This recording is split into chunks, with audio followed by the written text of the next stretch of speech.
Good morning or afternoon, depending on where you're tuning in from. I'm pleased to welcome you to AAEI's final webinar of 2025, where we'll cover the EU-US trade deal and unpack it for our members.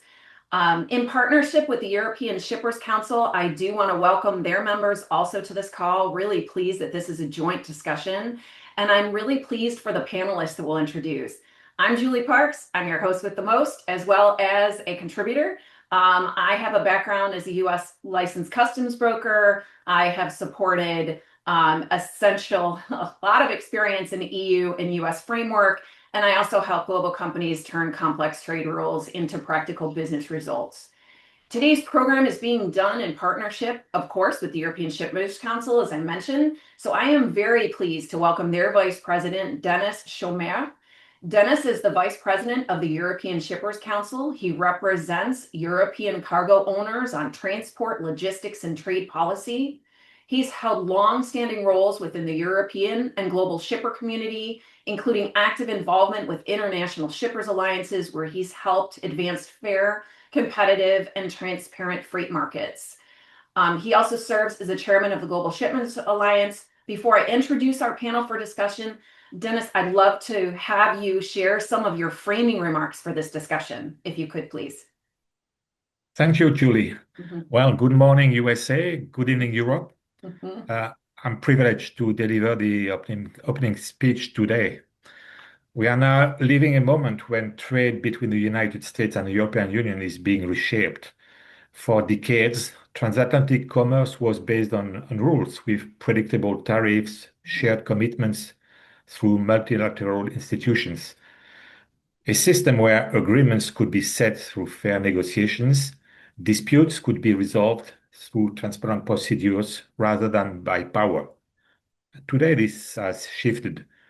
We are moving sometimes gradually, sometimes abruptly, toward what may be described as managed trade, quotas and exemptions tied to trade balance equilibrium, industrial policies of non-dependence, sovereignty issues, screening and controls tied to state security, regulatory tools as trade gates. And in this world, access is still possible, but it is increasingly conditional. Conditional on sector, on origin, on carbon intensity, on technology classification, and of course, largely on geopolitics. For us, importers and exporters, that shift impacts our daily life. It shows up in the vocabulary we use. Supply chain adaptation is a keyword today, replacing the post-COVID term of resilience. Adaptation to plan longer term, but apply shorter contracting cycles. Adaptation to increasing compliance documentation. And of course, adapting our inventory policy by prioritizing redundancy. Uncertainty becomes a cost line, complexity becomes a surcharge. And yet, the fundamentals of international trade have not changed. Trade creates value when it allows each economy to focus on what it does best, what economists call comparative advantage, and then exchange. As we all know, the payoff is real and measurable. The transatlantic relationship has always been a balancing act between these realities. As policy tilts toward micromanage bilateral outcomes, we should be clear-eyed about the trade-offs. Managed trade can reduce certain risks related to security, to safety, but it can also raise comparative costs. By duplicating capacity that was efficient to share, by fragmenting standards that once lowered transaction costs, by forcing supply chains into non-optimal routes. So trade or no trade is not the question. The question is, what kind of trade regime are we building now, and how much will it cost to run it? How will we preserve the immense gains of open, predictable exchange while addressing the New Deal? Today, I like to frame our discussion around that transition from rules to management. What it means in practical terms for prices, capacity, investment, and competitiveness on both sides of the Atlantic. Because for shippers, The bottom line is simple. When the system is predictable, we can optimize. When it is fragmented and unstable, everyone loses, and ultimately the consumers pay. Thank you for your attention, and I give you the floor. I give you back the floor to you, Julie. Thank you very much. I think two key pieces I'm taking away there. Number one is that we need to bring that balance back. And number two, that predictability is something that we're going to speak a lot about today from our business's perspective. So let me go ahead and introduce the rest of our esteemed panel. So I'll start with Thomas Cook. He is a senior leader at Tiger International. He focuses on global logistics, freight forwarding, and supply chain solutions for multinational customers. He's got deep experience across international transportation and trade operations. He works closely with shippers to navigate these complex global markets and drive efficient, resilient supply chains. Welcome, Thomas. And Tom and I are both joined by Gottfried Schmidt. Gottfried serves as the Secretary General of the European Shippers Council, where he leads strategic advocacy and policy engagement on behalf of shippers across Europe. He brings deep experience with transport policy, regulatory affairs, stakeholder coordination, working with European institutions and international partners to promote efficient, competitive, and sustainable supply chains. Thank you all for joining us today. Before we move into the presentations, just a few housekeeping things. I want to encourage attendees to look at the bottom of your screen. Use that Q&A button to ask questions. I will do my technological amazingness and try to read that while I'm facilitating and make sure that your questions are answered. We will address as many as time allows at the end of the program, but also I did want to share in the resources tab, you can access more information about our speakers, download these amazing presentations and slides that will be shown throughout today's program, and access links to the statements, the executive orders, and other information that will kind of be relevant to today's discussion. So let me go ahead and continue the discussion and open up with just a high level on setting the stage.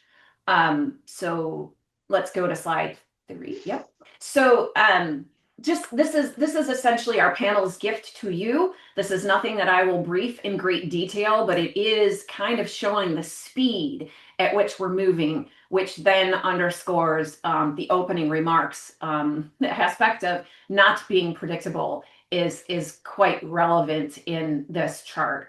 So let me segue to the next slide, and I will highlight just at a very high level the status of the agreement. So on the EU side, the European Union did secure that most favored nation treatment for several goods that are exported to the United States.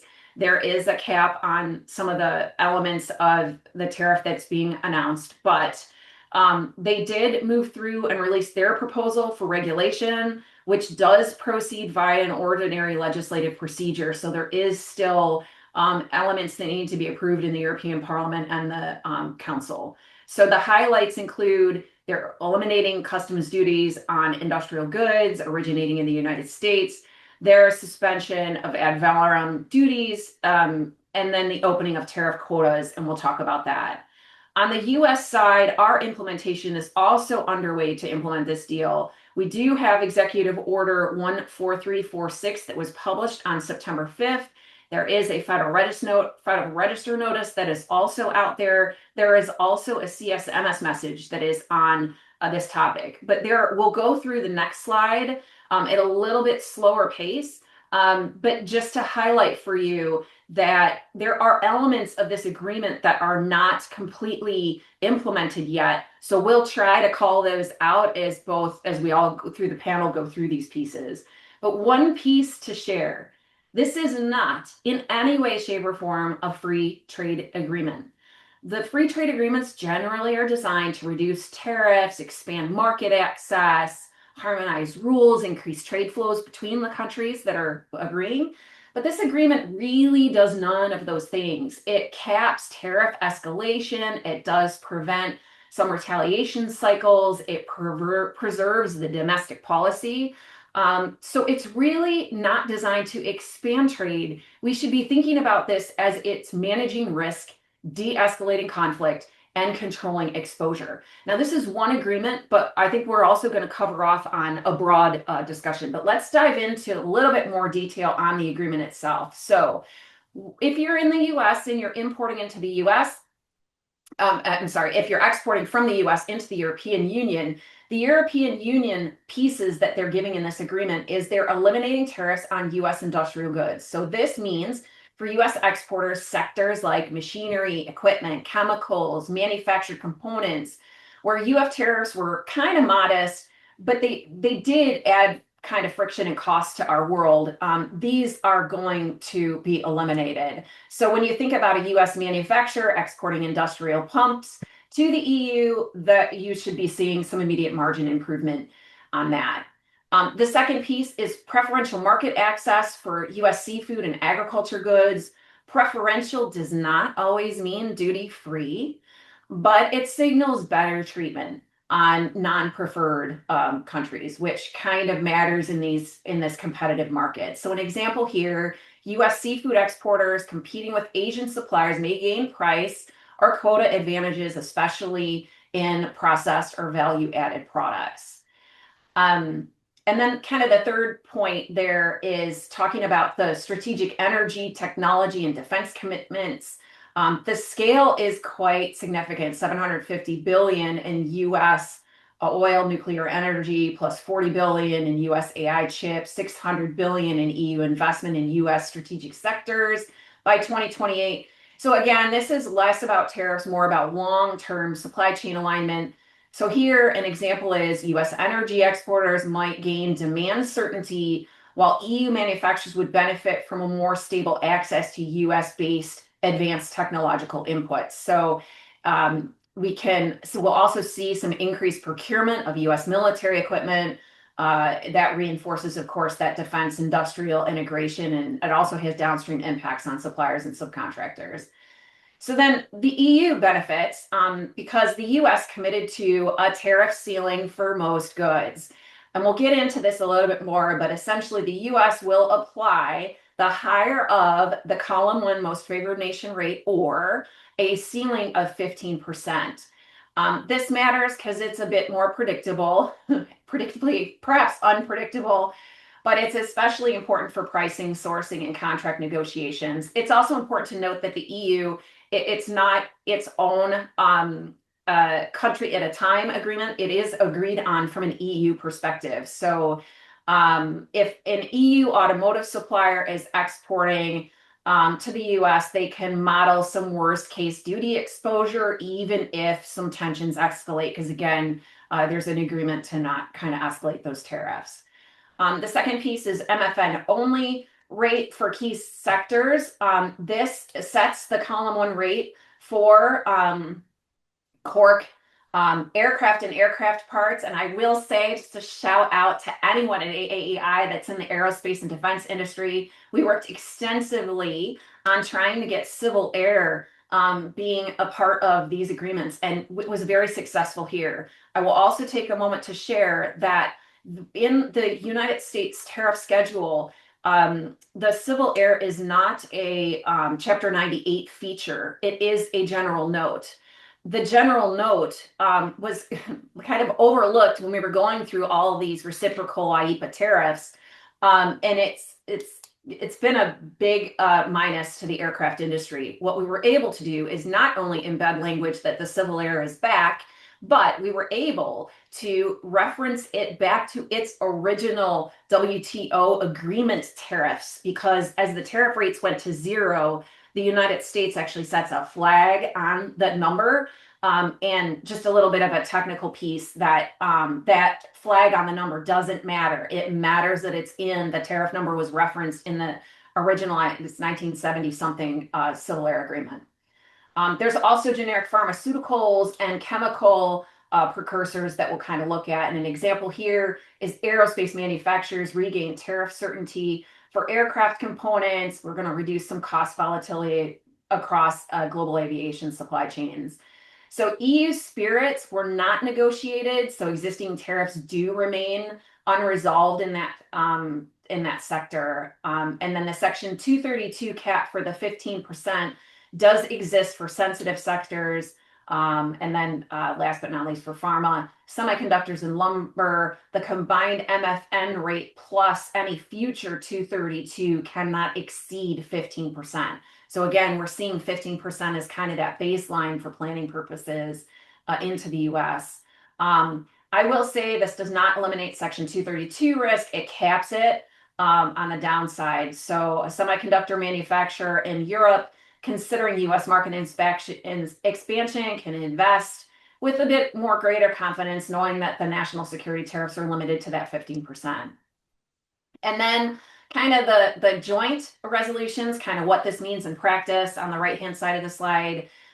We think we're going to do some ring fencing of steel and aluminum markets to have a cap on global overcapacity.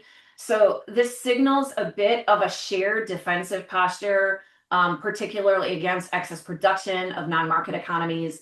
I think the focus is not just on raw steel and aluminum, but also derivative products, and it expands kind of enforcement for each and downstream supply chains. This particular agreement does need to be worked out on steel and aluminum. At this point in time, the cap is in place and specifically on derivative products. You do still need to pay 232 on derivative products, but for steel and aluminum, the rate went to zero in general, but again, still there for derivatives. So a lot of technical pieces that are involved in that negotiation. There's a removal of non-tariff barriers. They sometimes, right, they cause more friction than tariffs. There's mutual recognition of automotive standards, streamlining sanitary certification, minimizing the impact of EU deforestation rules that are generally in that realm. Just an example here, a US food exporter may see faster EU border clearances if duplicative health certificates are reduced or harmonized. Again, this is something that needs to happen in the future, but again, something very much in the spirit of the agreement. Removing barriers to digital trade. So this gets at commitment targets on network usage fees, customs duties. It supports cross-border cloud services, software delivery, digital platforms. And an example here is a US software company delivering digital updates or AI tools an EU customer avoids unexpected duties or usage fees that could other kind of distort pricing. On this, thank goodness they both agreed that the moratorium on, I call it technical data, still allowed to move about without a declaration is a great path forward. We want to see that continue globally because if you guys could imagine moving in to make declarations for any type of technical data that moves across the border, including films, as that was threatened in the past, becomes a bit difficult. And then negotiating non-preferential rules of origin. So these are designed to ensure the benefit of the agreement flow primarily to US and EU producers, no third country manufacturers. This increases the importance of substantial transformation, content tracking, documentation. Thomas will share some great information on that. Here, an example of an EU exporter using significant third country imports may not qualify for benefits, even if its final production occurs in the EU. But for companies, origin strategies becomes a bit of a more commercial decision, not a compliance exercise. So we like that that's giving more business choice. And then last but not least, the coordinated export controls and supply chain resilience.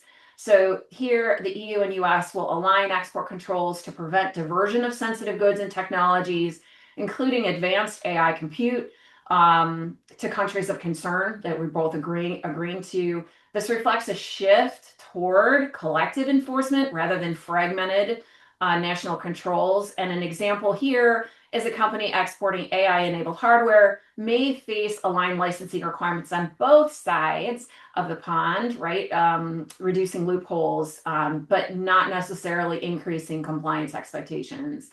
Businesses here should expect like greater information sharing between regulators and less tolerance for inconsistent controls. So just a shout out to continue that export control piece. And then the last slide that I have kind of pivots us to the session will go beyond this deal, right? We're going to cover a lot of what business needs to know in the EU and US state of trade and its practical implications. Just 2 points here. Trade reality does not equal trade headlines. We know companies still need to manage duties, exclusions, enforcement risks in real time. Just an example there that 232 measures and their derivatives continue to impact EU-US trade across sectors. And then, of course, last but not least, and kind of dear to my heart, because this is where it started before tariffs went left, took us down a path. EU customs reform, very interested and very excited about the amazing changes the EU is going to do. It's going to pull them more into a customs union instead of a country at a time approach. Really excited for the automation that'll happen there, and Godfrey will cover there. So what we're going to give you here is the gift of your preparation, right? So understanding today's requirements is essential.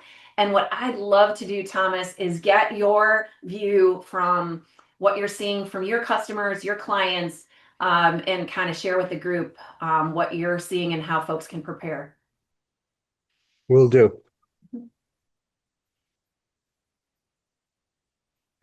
Okay, next slide, please. Next slide.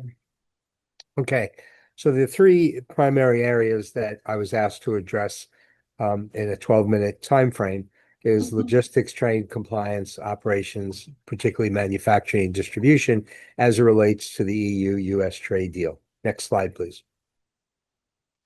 So, as clearly was identified in the first two speakers, is that the EU trade deal is a work in process.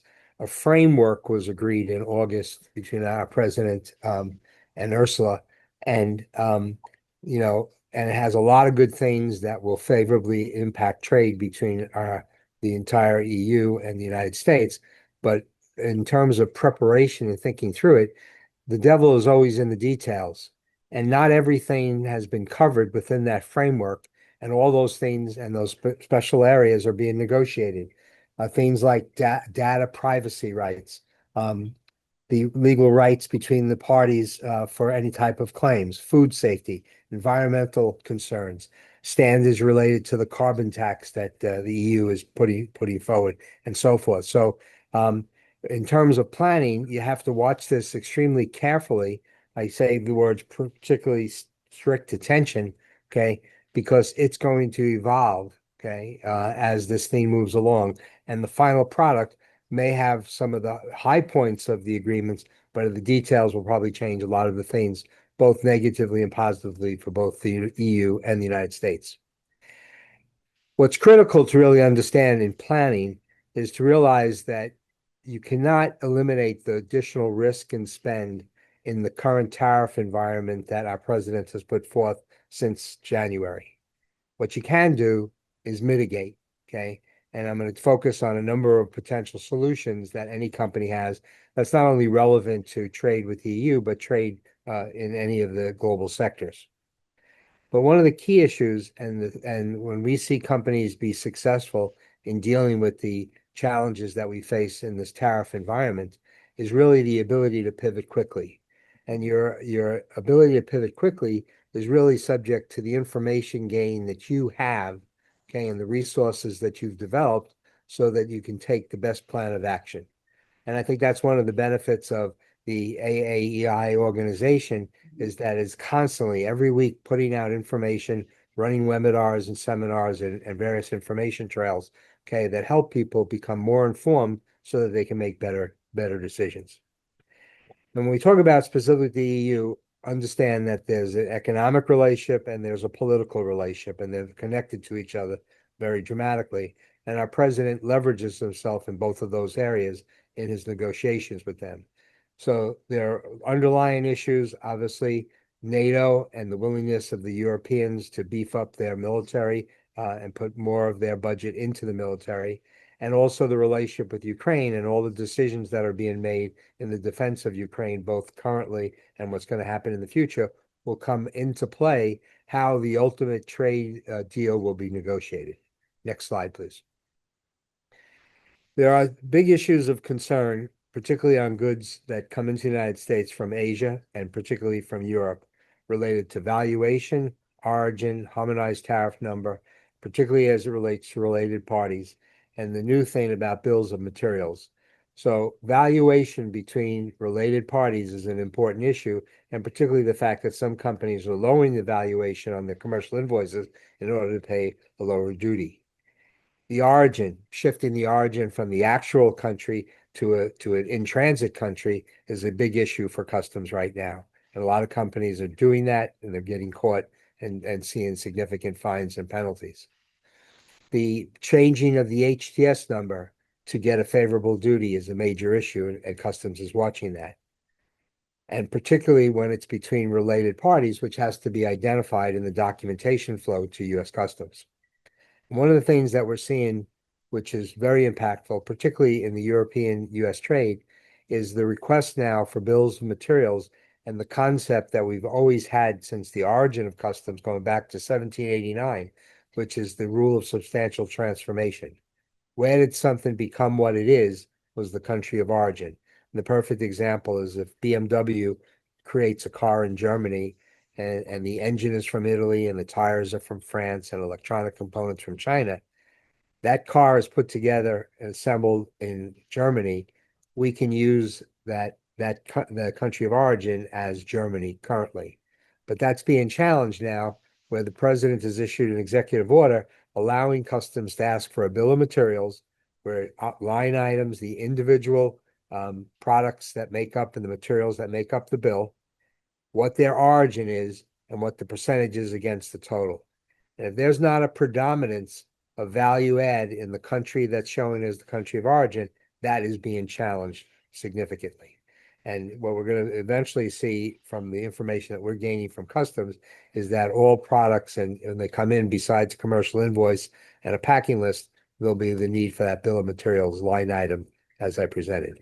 Next slide. So appreciate that there's the logistics side of the business and the movement of goods to and from Europe and the world. And I would say that it's generally reasonably stable at this point. We're seeing ebbs and flows in the pricing coming up and down, but not shifting to the extent that it did during COVID and when the president first came into office.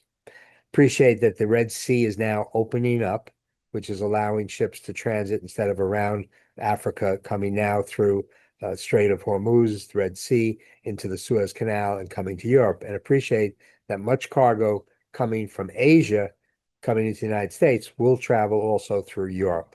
Not only the cargo that's destined for Europe, but cargo that travels through Europe coming into the United States. The biggest issue that we've seen is where carriers and terminal operators, where they're placing their assets. Because the change of tariffs and how countries are looking for different places and shifting their manufacturing, their production, the origin of their goods, carriers are trying to obviously place their equipment, their capabilities in the areas where they futuristically see the demand is going to be. And that's a predictive process, which both has an opportunity for it to correct and for it to be wrong. And that's a major issue for anybody who buys from the Asian market and anybody who trades with the European and the US market. Next slide, please. So appreciate the fact that one of the most biggest complications is tariff layering, that a custom house broker has to figure out not a single line, but maybe as much as 4 or 5 lines in order to figure out what the actual duty rate is. And that's one of the things that the EU trade deal is trying to eliminate. Shifting regulations on tariffs, that's the biggest issue, which is that as a purchasing manager, a sourcing manager, somebody in the supply chain, changes how they operate within that supply chain and based upon how things have shifted. And then unfortunately, our president changes his mind and shifts back to what something was or changes it altogether. So planning becomes a much more difficult thing when we have a shifting circumstance, and particularly with the EU trade deal, being that it hasn't been ratified or completed as a completed document. And lastly, a stricter enforcement. Our president of the United States is changing the whole concept of customs. Throughout the last 30 years, they've been considered trade facilitators. Okay, Trump is now making them substantially enforcement offices of the Department of Treasury and the Department of Homeland Security. He's created a task force, which is now focused on Department of Justice, Department of Homeland Security, and going after those areas of valuation, okay, HTS number and origin pretty aggressively. We have more cases in our practice now in the last 4 months than we had in the last 2 years because of the stricter enforcement. Next slide, please. So what we see is cost escalations, okay? And while we see here from the administration that that's not going to impact costing, everybody in reality knows that it has impacted costing, and the cost of most products is going up. Just look at certain things related to technology, automobiles, cost of flying, the cost of going to the food market, so forth, cost significantly higher. And it's not 6 or 8, 10% higher. It's as much as 20 to 30% higher than in the past. More complicated customs clearance process. The most important person in the supply chain is your custom house broker today, okay? Because how important that is in determining correctly what the right HTS number is and what the actual duty rate is and figuring out that layering. It has a direct impact on margins, profits, and the competitiveness in world trade. Hopefully, if the EU trade deal, the United States becomes effective, it will help to become a much more competitive place for both the entire of the EU and the entirety of the United States to be a much more competitiveness in the trade between the two areas. Next slide. I'm sorry, come back, please. Okay, so over the years, because we've been operating now for 36 years, is we've come up with a number of solutions that companies can use.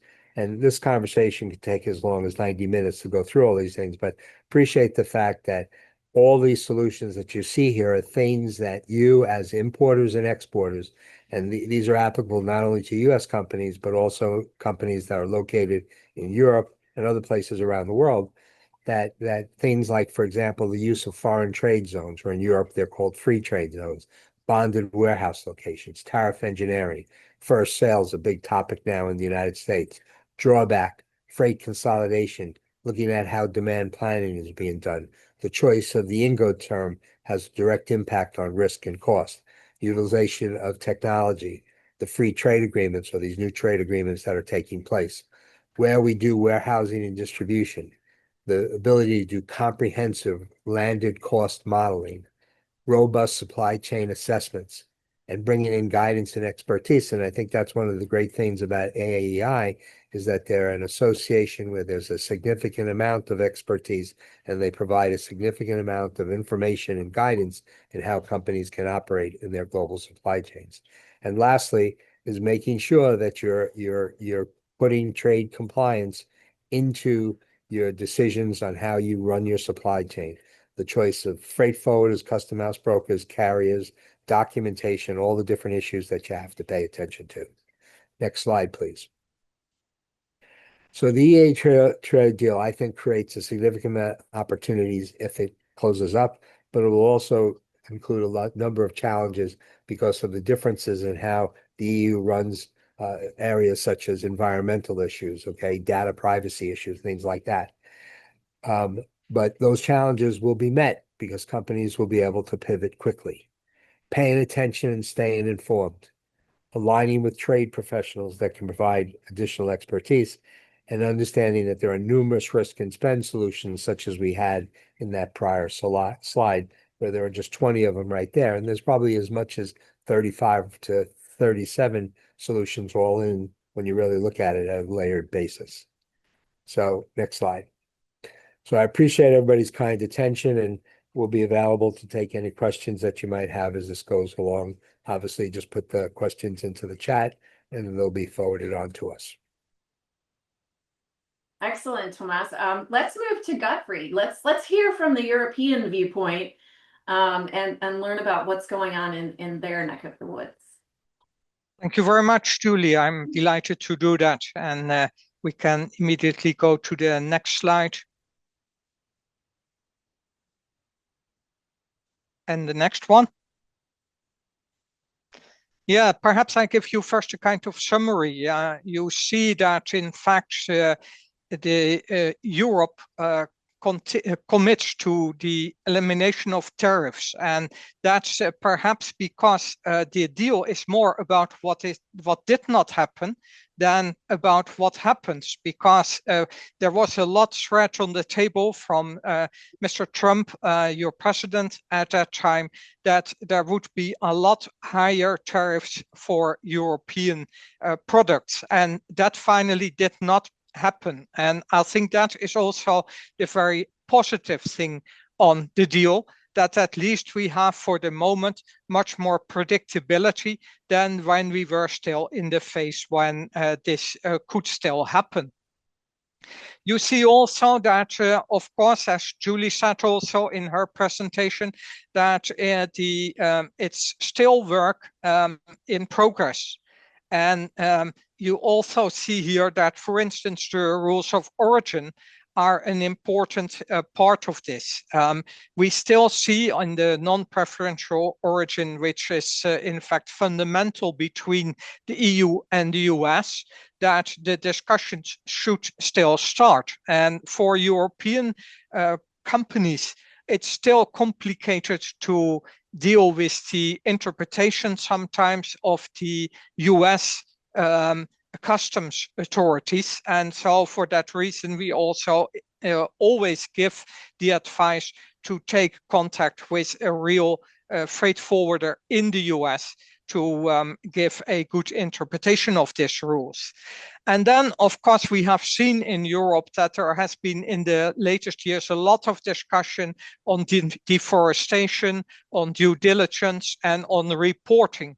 And this was also seen as one of the obstacles for trade between the US and the EU. There is a discussion internally in Europe simplifying these rules, but separately of these rules, of these discussions, there will be also a discussion between Europe and the US for simplification, which for the moment seems not to have a lot of support with some of the political parties in the parliament, but let's see. So you see also at the top that in fact the energy offtake is of course an intention from Europe, that we will buy more energy products from the US, which is of course also important, but at the same time it's private parties who should do that. And that's always a difficulty between in fact the deal here, which is a public deal, and the private companies in Europe. And also this is the same for the investments. And then we go to the next slide.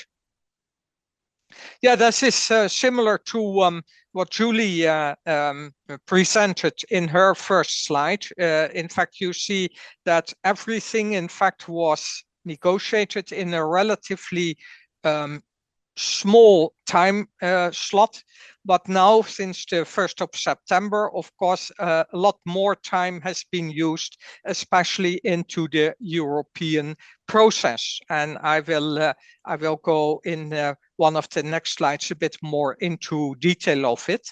But yeah, one of the most important things is, of course, that Europe is a very complicated administration. As also Julie was pointing out, we have the member states in Europe who has still a very powerful role. Then we have the Commission, who is in fact making all the negotiations in the trade deal. And then you still have the Parliament, which is the representation of the European public or the citizens in Europe, and they always have to agree on each and every piece of legislation, and also on the different negotiations with third countries, like now, for instance, with the Mercosur countries in Southern America. We have a vote there in the end of this week. So we can change to the next slide. Yes, if you look at it, of course, what was done from the European side is in fact eliminate tariffs on the US industrial goods, as also was pointed out by the previous speakers. And secondly, also the one on fresh lobster, which was already there under the first term of President Trump, but is now revitalized, in fact, in the new deal. Also, non-tariff barriers are, of course, very important because you cannot see them as easily as tariffs, but they can hamper the trade enormously. So it's important also to look at that. And although it's certainly not a trade agreement, it's important to settle these also from both sides. So also it's important to point out that next to the gas and energy, there is also for US companies a possibility to have simplified compliance pathways for methane to import them into Europe. Last couple of weeks ago, we had the negotiating mandate, which is in fact the basis of the trilogue when the Council, the Member States, the Parliament, and the Commission are going to negotiate on this on this piece of legislation, in fact. And the Member States especially said that it's important for Europe to monitor what are the consequences of this joint statement between the US and Europe. Do we see differences in the trade flows and so on? This was not in the agreement as it was at the moment, but they said in 2028, in fact, there should be a report on the consequences of this. Also on economic security, you see that that standards are very important. It's always important to start from a mutual recognition of standards, especially on automobile industry. This is important. Then, of course, as already mentioned, energy, climate and sustainability, like you have deforestation, the CSDDD on due diligence, and also digital trade is important. It was also mentioned by one of the former speakers that this is in fact a very important part. More and more services become important. And then there is also a security alignment where the US and Europe should be more in line, especially with export controls, with duty evasion, but also with critical materials, where of course China has a big stake. And there it's very important that Europe and the US find a way to collaborate and get these materials from China and not make too much trouble for the Chinese leaders. Please to the next slide. Yeah, here you see for the last years, from 2014 to 2024, that the trade between the US and Europe was increasing. But especially you see in the years 2023 and 2024 that the European import into the US was more increasing than a slightly decrease in the US. And I think these figures are very important to understand why the Trump administration, in fact, was so keen on a deal with EU, but also with other countries in Europe, because we see that for us in Europe, we have a positive situation in the trade between the two countries, but in general, it's a negative trend for the US. So then we go to the next slide. Yeah, here I think it's important to see what kind of materials are important in trade between the two countries. And I used here the figures from the Eurostat, which is the Statistical Office of Europe. And you see that from the US, it's mainly energy products, but also products who helped to, in fact, have energy regained, in fact. And from Europe, you see that automobile industry, of course, is important. Also an example of Thomas in his in his presentation.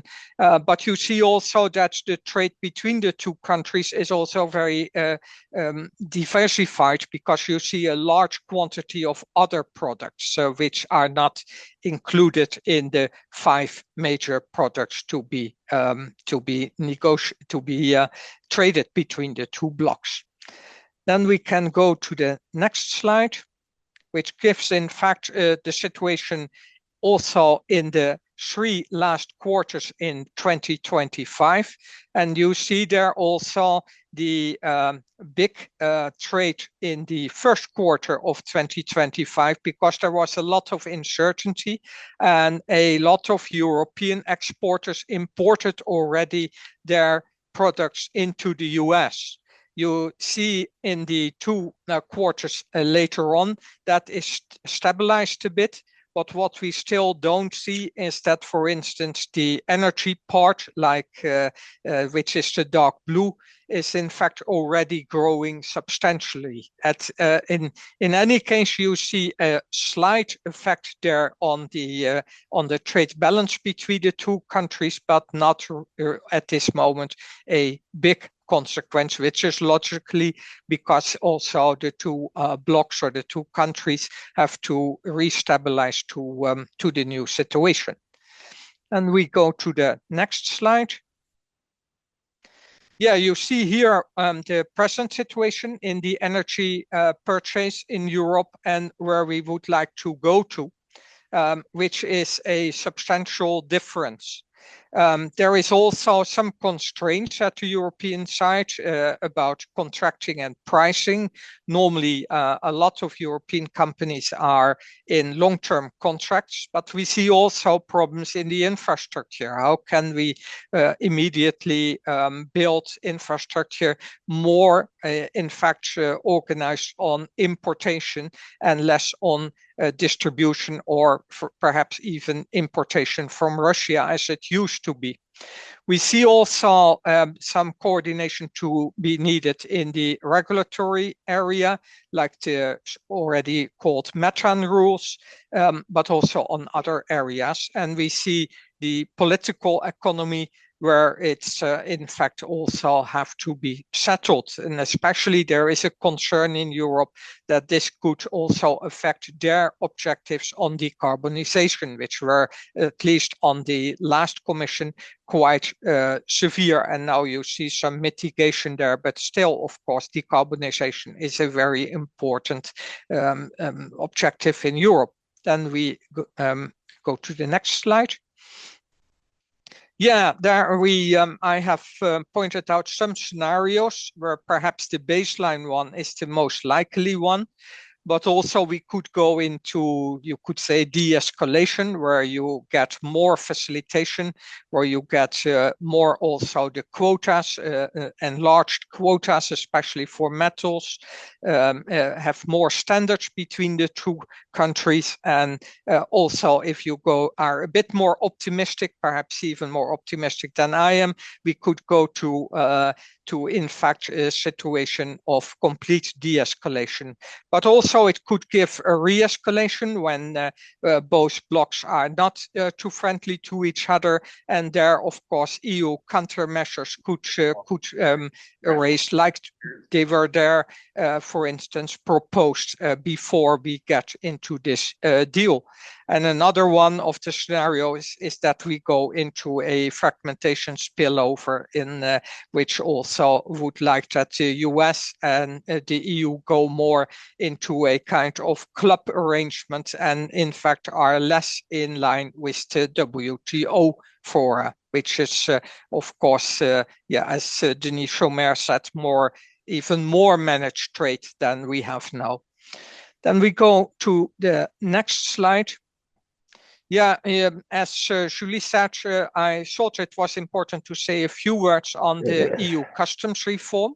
The EU customs reform is now underway. Yesterday we heard that it was not possible to get to an agreement under the present presidency of the European Council. So it will be transposed to the next presidency, which is Cyprus, a small member state, which gives then also some resources, difficulties for them to have to deal with such a big deal.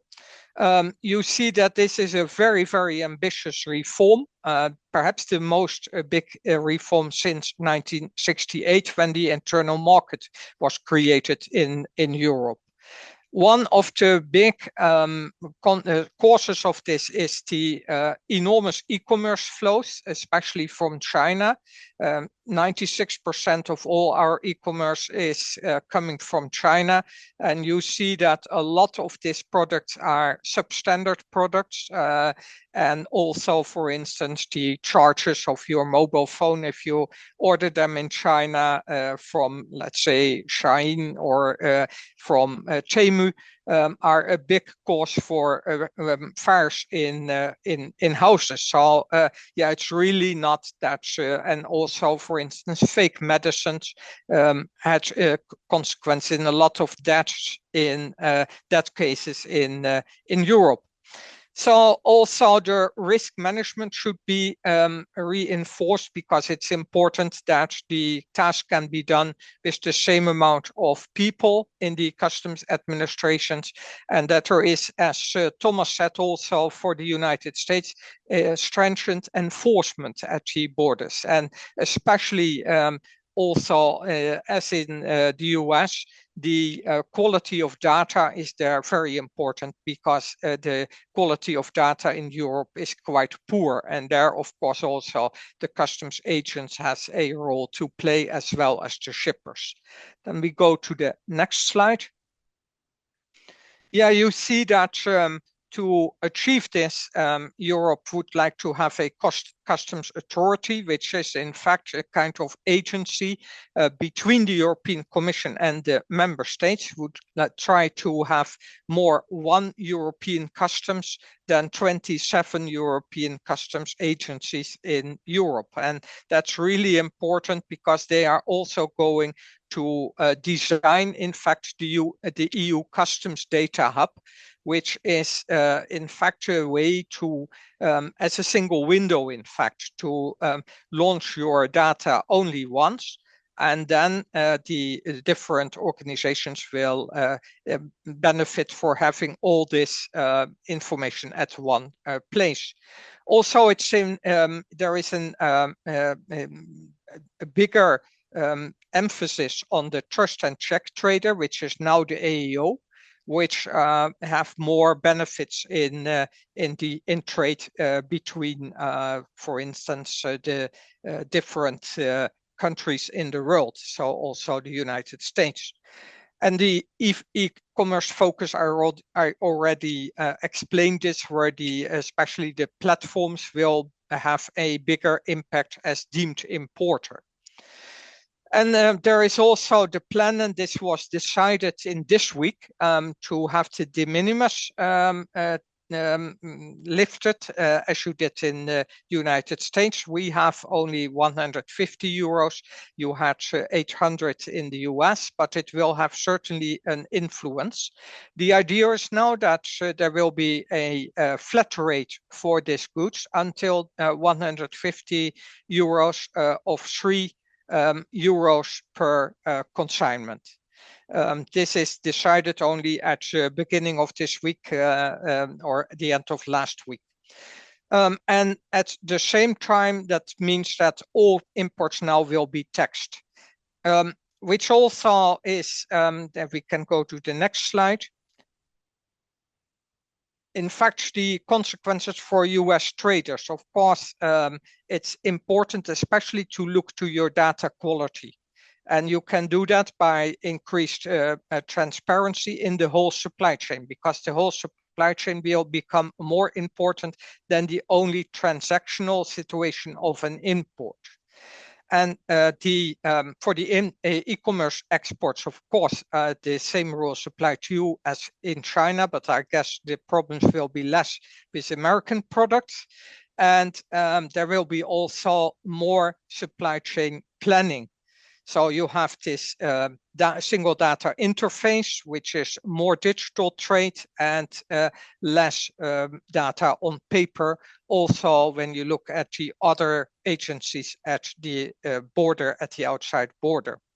It will affect US exporters that they have to work closer together with the importer, give the information more around across the supply chain, and also at a better quality. We hope, of course, that American and Europe standards will grow together and so on.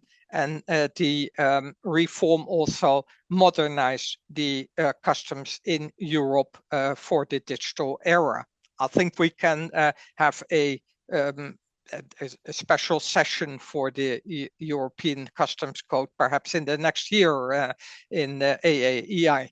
And then, we go to the next slide, which is the situation in the beginning of the next year, because some member states in Europe have decided to have a special tax on e-commerce of €2. It's especially the Netherlands, France, Belgium, and Luxembourg. And there is also another country, which is Romania, but their flows of goods are less big than the ones mentioned on this slide. Until yesterday evening, I thought that this would go into practice from the 1st of January, but the Dutch minister at least decided for their situation that it will be not earlier than the 1st of February. And now he will go in communication with France, with Belgium, and with Luxembourg to see if they can also slow down. But I have no further information on this. But at least for the Netherlands, it will be delayed until at least the 1st of February. And with this and an overflow of information, I would like to end my presentation. Thank you for your patience. Excellent, Gottfried. And I just want to say thank you, first of all, for both Thomas and Dennis, your information, as well as Gottfried. Before we go to question and answer, I just want to give you guys some statistics. So we believe that the IEEPA tariff in the United States, just to put this in perspective, 34 million import entries declared an IEEPA tariff. Now, this is just beyond Europe, right? So this is just in general in the United States. We believe we've collected, like the data kind of disputes itself. We don't really have official, but somewhere in the range of 75 billion to 129 billion dollars were collected under these tariffs. So I think the question in the chat actually talks about why the Trump administration says that the tariffs are generating trillions of dollars for the U.S. economy, when really the tariffs are borne by the U.S. importer of record. I do want to share one more data point, and then Thomas, I'll ask you to kind of comment on this. But the entries were filed on over, just so to give you some variation, 301,000 unique importers of record. And that was taken from one of the court cases here that we're kind of working through. So maybe Thomas, can you shed some light on why our president is kind of pointing at the importer of record? You know, I think our administration is more pointing at the foreign companies paying the duties when it's really the U.S. importer of record. So can you comment on those 301,000 importers of record? Mm-hmm. You're on mute. I think the president is absolutely 100% incorrect in his statement. Mm-hmm. You know, I have faith in a lot of the things that he's doing, but I think in this particular case, he's exaggerating the circumstances to prove his own point when the data doesn't show that. Any person in the United States who's out there purchasing things, whether it's the food for the week or it's a brand new automobile, is feeling the impact of these tariffs. And it's not a small impact of 6, 8, 9, 10%. It's 20, 30, 40, 50% more, and so forth. So it's an unfortunate circumstance of how he's handling this information flow. But I think most people who have a brain understand that that's not correct what he's saying. Mm-hmm. Excellent. Gottfried, can you share with us, Your presentation went through a lot of information in detail, but in 1 minute or less, if you can share the 2 or 3 things you want to leave with US companies that are change points into Europe or beneficial points, what would you tell them? To Europe in the US to Europe situation. Yeah, I think that it's important that the information you deliver at the declaration is correct.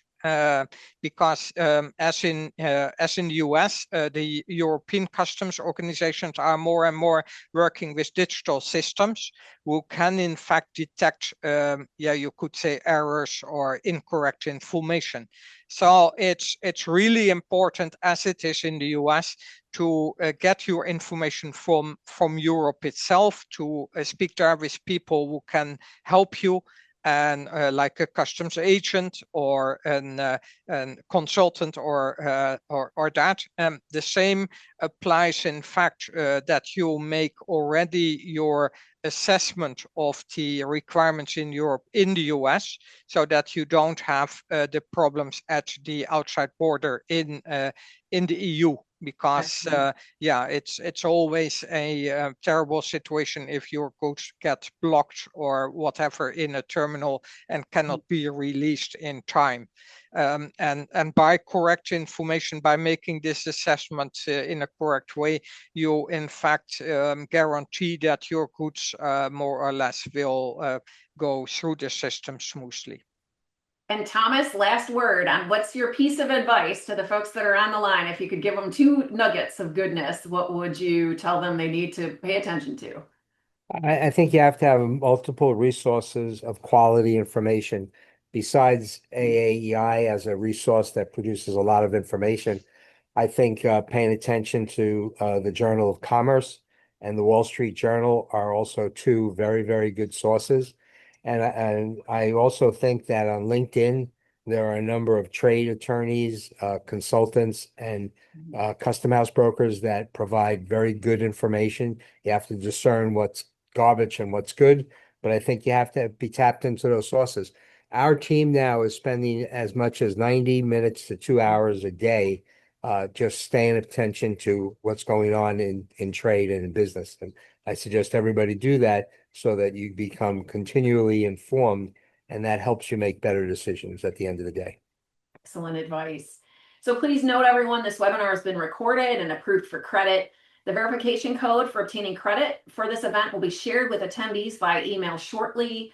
The recording link will be shared within the next 24 hours. And I do want to thank our esteemed panelists for sharing your expertise with us today, and the European Shippers Council for partnering with AAEI to bring about this event.